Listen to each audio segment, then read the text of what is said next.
don't know what drew me to go to said places, but I went, and they were both concentration camps.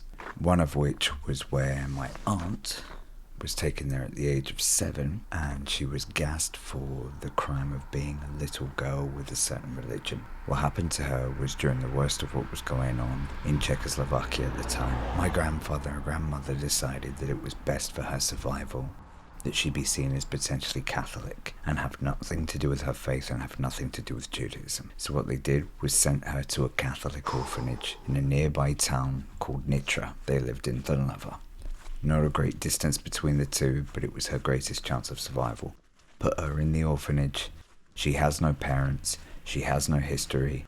Have her blend in. She can survive.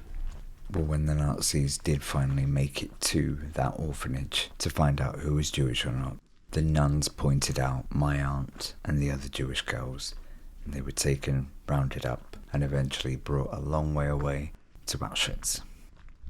On the other side of the spectrum, there was my granddad, a well-renowned Jewish dentist who, amongst other people, looked after the Esterhazy family. Now, if anyone knows about the name Esterhazy, they were very well known. They're a Hungarian family. They've got their names on buildings everywhere. They have vineyards. They have a lot. There's a huge legacy with them. My granddad was one of their dentists.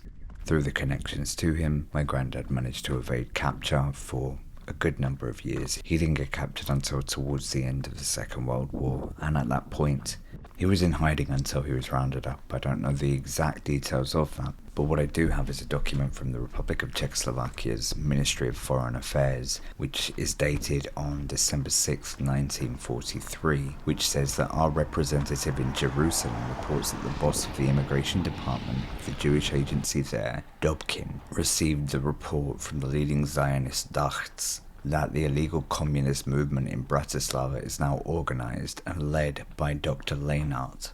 This was a report on the illegal communist movement in Bratislava. And something dated November 26, 1943, reports that the head of the immigration department of the Jewish agency, Dobkin, received a message from the leader of the Zionist Dachts in September of that year that the illegal communist movement in Bratislava is now organized and led by Dr. Leinart.